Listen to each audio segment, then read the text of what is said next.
Bon, vous savez ce que ça veut dire. Je suis littéralement dégoûtée, je viens de crever au bord de la route.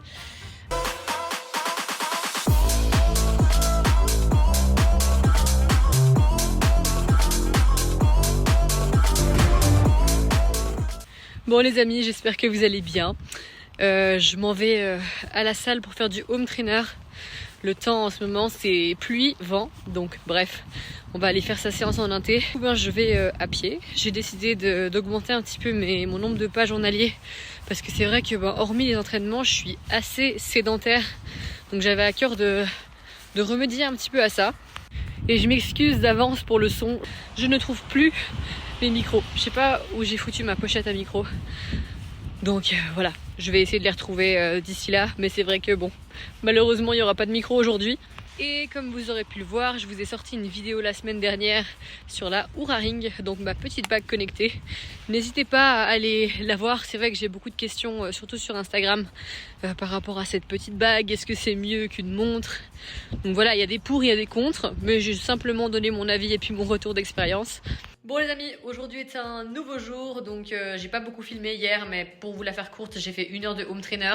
Ça m'a saoulé parce que genre sur ma montre c'était marqué que j'allais à 10 km en 1 heure sur le vélo. C'est pas énorme, c'est pas très encourageant, mais bref, j'ai aussi été faire un 10 fois 200 mètres avec un petit peu de renfort, donc grosse journée d'entraînement hier. Et là aujourd'hui je suis allée à mon premier cours de natation, donc je vous en avais déjà parlé dans le précédent vlog que j'allais prendre un cours avec un coach pour pouvoir justement m'améliorer. Et de nouveau, je pense que quand on prend un coaching avec quelqu'un et que la personne elle sait transmettre, elle sait enseigner, c'est vraiment ultra motivant et je trouve que ça permet vraiment d'avancer. Donc vraiment c'est un investissement que je regrette pas du tout.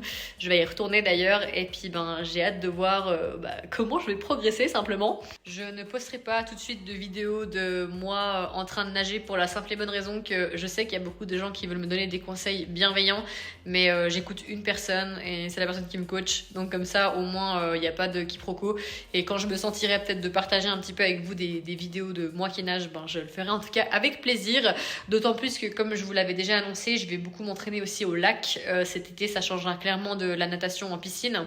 Ce qui était cool dans ce coaching, c'est que je me rends compte qu'en 1 heure de temps on arrive à avoir des conseils qui sont tellement ciblés et puis perso en fait, parce qu'on est tous différents, hein. Je pense qu'il n'y a pas une seule manière de nager. Je pense que c'est pour ça que c'est bien de s'entourer d'un coach quand on veut progresser. C'est aussi ce que je dis également à mes clients qui viennent en coaching chez moi, c'est que des fois en prenant quelques heures de coaching avec un professionnel, on arrive justement à avoir des conseils qui sont beaucoup plus pertinents. Et des fois c'est pas facile d'être objectif avec soi-même, on a souvent l'impression qu'on fait la même chose, qu'on progresse pas, et des fois il suffit de quelques petits conseils et ça débloque vraiment certaines choses, et ça m'a vraiment super motivée. Et je peux vous le dire, ça m'a vraiment fait kiffer la natation. Et ce matin, je suis aussi passée chez l'équipe Compressport, donc ils m'ont passé des chaussettes, un bonnet de bain aussi pour la natation, également un postural pour le trail, un postural pour le triathlon, un sac de trail, une casquette, des gourdes. Je vous montrerai un petit peu tout ça porté au fur et à mesure des vlogs. Donc là, vous avez un short de running assez fluide, des petites chaussettes assez sympas, avec une légère compression au niveau des chevilles. Et là, je vous montre ça ici, mais vous avez le haut, donc c'est un postural pour le triathlon, donc du coup hyper léger que vous pouvez vraiment ouvrir jusqu'en bas. Et c'est vrai que ça c'est quelque chose que j'apprécie énormément chez la marque Compressport, c'est que justement tous leurs vêtements sont ultra légers et vous n'avez pas trop chaud dedans, hein. Même la combinaison de trifonction que j'ai, elle est vraiment hyper respirante et ça c'est très très agréable. Et là j'ai voulu tester pour la première fois un sac de trail blanc. Je me suis dit qu'avec le soleil des fois, c'est vrai que quand on est habillé en noir on a très très chaud. Donc voilà, petite subtilité, mais je pense que ça peut avoir son importance. Et nous avons ici le petit postural justement pour le trail, donc très pratique, toujours avec ces petites poches pour pouvoir ranger des gels, des barres, enfin ce que vous avez besoin. Vous pouvez même glisser une gourde derrière.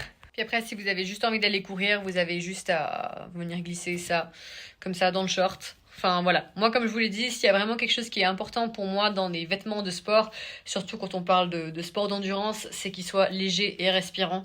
Parce que c'est vrai que si c'est quelque chose de trop hermétique, ça devient très très vite un enfer. Sur ce, je vais attaquer mon deuxième entraînement du jour. Donc ce matin, c'était natation, comme je vous l'ai dit. Et là, on va aller faire un petit running. J'ai déjà fait du renforcement musculaire hier, du coup j'en ferai pas aujourd'hui parce que sinon ça ferait un petit peu beaucoup. Donc voilà.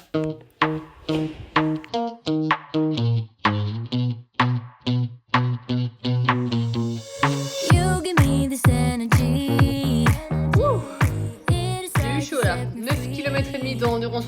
salle, ça c'est fait. Bon, je remarque un truc par contre, et j'avais dit que je vous en parlerais si ça arrivait. Quand je fais des entraînements bi-quotidiens, vraiment, et surtout une semaine avant d'avoir mes règles, je pense, surtout à ce moment-là, j'ai vraiment ultra faim. Et j'essaye vraiment de m'écouter au maximum. Parce que sinon, c'est vrai que ça pourrait vite partir en cacahuète dans le sens où j'aurais tendance à aller manger des biscuits ou des trucs un peu sucrés. Donc j'essaye vraiment d'augmenter mes quantités de féculents sur les repas. Qui dit grosse journée dit gros repas, donc on va faire des frites de patates douces au air fryer avec un petit émincé de légumes et je pense un steak de bœuf. Voilà, comme je vous l'ai dit, c'est assez rare que je mange de la viande, je dirais une fois par semaine.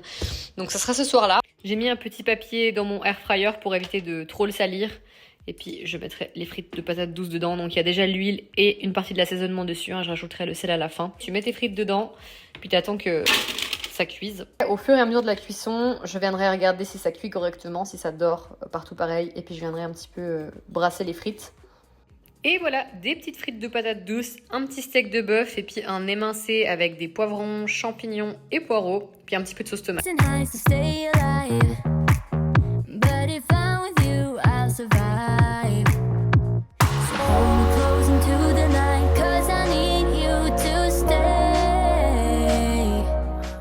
Bon les gars, je suis littéralement dégoûtée. Je viens de crever au bord de la route. Voilà. J'ai plus qu'à attendre qu'on vienne me chercher parce que bien évidemment, j'ai pas de chambre à air avec moi. Et je suis vraiment ultra frustrée parce que j'avais envie de faire une grosse sortie pour une fois. 80 à 100 km j'avais prévu et ça m'énerve de ne pas pouvoir aller au bout des choses. On s'est arrêté à 55 km à tout péter. Donc c'est vrai que beaucoup de frustration. En plus il fait beau, il y avait toutes les conditions idéales. Un peu de vent mais franchement tellement la journée parfaite. Mais ma foi ça m'apprendra, je partirai avec des chambres à air la prochaine fois. Et comme ça au moins on sera beaucoup plus prévoyant. Mais vraiment genre le pneu il a explosé comme ça. Heureusement que je suis pas tombée parce que ça aurait pu arriver. J'ai vraiment réussi à rester droite sur le vélo. Mais bon, c'est une expérience, c'est comme ça. Genre la chambre elle a explosé. J'ai regardé s'il n'y avait pas un clou ou un truc, mais non, rien du tout. Mais bon, cela dit, c'est mieux que tous ces paramètres là arrivent avant le jour de la course, comme on dit. C'est mieux que ça arrive sur les entraînements. Et ça permettra juste de s'améliorer puis d'optimiser tout ça correctement. Donc voilà, la grosse sortie, ça sera pour une autre fois. Et en plus, en parlant de semaine de cac, hier j'arrive à la piscine et c'était les horaires de vacances, j'ai pas regardé. Du coup, ça ferme beaucoup plus tôt. Donc j'ai pas pu faire mon entraînement de natation. Voilà, faudra être mieux organisé la semaine prochaine. Et ça, je vous ai pas dit, mais je sens que j'ai mon hallux valgus qui me fait chier dans ces chaussures. Donc j'ai essayé de moins les serrer de ce côté-là, ça va un petit peu mieux.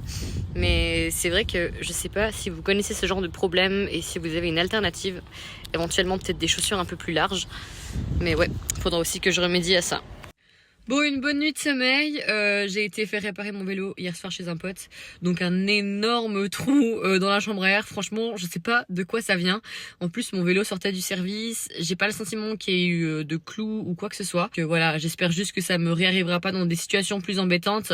Mais ça me fait aussi réaliser que ouais, va falloir que je me penche légèrement quand même sur comment changer un pneu de vélo. Donc c'est pas si sorcier que ça, mais voilà, c'est juste une question de petites techniques. Et puis avec le temps après je saurai le faire et puis j'espère ne plus être dans ce genre de situation et puis avoir un kit sur moi, voilà, ça peut arriver à tout le monde. En tout cas le pneu est en bon état donc voilà, je sais pas de quoi ça vient mais c'est vrai que hier j'avais tellement de frustration, je crois que vous vous rendez même pas compte quand vous partez pour le double et puis que en fait on vous arrête comme ça au milieu de rien. En plus j'ai dû attendre 2 heures sous un arbre qu'on vient de me chercher. Je me suis posée là, je profite du soleil et on relativise. C'était vraiment voilà, un samedi après-midi assez sympa. Mais là du coup comme on est dimanche, je vous l'ai dit, je vais profiter de faire un bi-quotidien si le temps le permet. Donc running plus vélo. Et puis la semaine prochaine j'ai de nouveau un cours de natation. Donc je vais aussi me pencher de plus en plus là-dessus. J'espère que vous allez bien. On se retrouve dans ce dernier jour de vlog. J'ai été nager ce matin, donc j'ai repris des cours de natation. Franchement, je suis vraiment trop contente, comme je vous le disais l'autre jour. Ça me permet tellement de progresser. Enfin, je pars vraiment de zéro en natation. Pire qu'en vélo et puis en course à pied, parce que j'avais envie de dire encore, la course à pied, ça va, vous marchez sur vos deux jambes, mais c'est vrai que quand vous n'êtes pas habitué à nager, il y a quand même pas mal de choses à voir et à prendre en considération. Donc ça me fait beaucoup de bien d'avoir des conseils ciblés par rapport à moi en fait simplement. Et j'ai aussi également été dans un magasin de vélo pour voir ce qu'ils proposaient. Je vous avoue que je suis mitigée. Je sais pas si je garde mon Triban ou pas. Étant donné que je sais que bon, un vélo de route ça coûte quand même cher, mais je me dis que si j'investis ça serait pour plusieurs années. Donc je suis vraiment en train de réfléchir à si j'ai envie de changer ou pas, et je fais un petit peu le tour d'internet et des magasins pour savoir éventuellement trouver un modèle de vélo qui puisse me convenir. Je suis passée du coup à Decathlon pour acheter des pneus un peu plus solides pour mon vélo, parce que bon, comme vous l'aurez vu, deuxième sortie, j'ai pas fait plus de 55 km parce que j'avais tellement peur que mon pneu il explose de nouveau. En plus, il est un peu défaillant, hein, il y a une petite bosse sur le côté. Du coup, je me suis dit, on va essayer de limiter un petit peu la casse, donc j'ai été racheter des pneus. Mais c'est pas pour ça que je veux changer de vélo, hein, rien à voir. Ça fait un moment que je réfléchis et que je sais pas trop. D'ailleurs, si en commentaire vous avez envie de me partager les vélos que vous avez eus, vos impressions, si vous avez bien aimé, s'il y a des choses qui vous ont plus convenu que d'autres. Bien évidemment, c'est certain que si j'achète un vélo neuf, je vais aller faire une analyse posturale pour être sûr que tout va bien. Donc voilà, après bien évidemment, comme je vous l'ai dit, je sais qu'il y a beaucoup de personnes qui se permettent de donner leur avis sur mon matériel et sur ce que je fais. Bien évidemment, c'est comme ça, hein, quand on s'expose sur internet, voilà, faut être prêt à recevoir des commentaires, mais sachez que en théorie, je ne vais rien faire qui va me mettre en danger, si on peut dire ça comme ça. Et je suis bien entourée, c'est comme pour la natation, je mets pas forcément de vidéos tout de suite parce que je sais que j'ai énormément de techniques à corriger et j'ai pas forcément spécialement envie qu'on vienne me donner des conseils, d'autant plus que je suis très très bien accompagnée. C'est comme pour la course à pied, je suis aussi une préparation. Et puis en vélo, j'ai quand même des gens dans mon entourage qui en font. Après, bien évidemment, peut-être que ma position n'est pas optimale, mais moi, pour l'instant, elle me convient comme ça. Et comme je vous l'ai dit, si je change de vélo, je verrai peut-être pour faire plus. Mais pour l'instant, ça va très bien comme ça, en tout cas. Donc je sais qu'il y a beaucoup d'avis et de conseils qui sont bienveillants. Mais voilà, des fois, c'est vrai qu'il y a des personnes qui prennent un peu trop les choses à cœur, je trouve. J'ai enfilé mes baskets et je vais aller faire mon deuxième entraînement de la journée. Donc là, j'ai tourné à 3 bi-quotidiens cette semaine. Donc je suis contente. Je vois que je récupère de mieux en mieux aussi, ça me fait vraiment plaisir. Et je remarque aussi, et je pense qu'il y a beaucoup de personnes pour qui c'est pareil, mais dès qu'il commence à faire un peu plus beau et un peu plus chaud, c'est vrai que c'est beaucoup plus motivant d'aller s'entraîner, d'aller courir. Je trouve qu'on récupère mieux quand il y a du soleil, ça met vraiment directement dans une bonne vibe. Je vais partir pour un petit entraînement de 11 km il me semble, endurance de force, et voilà.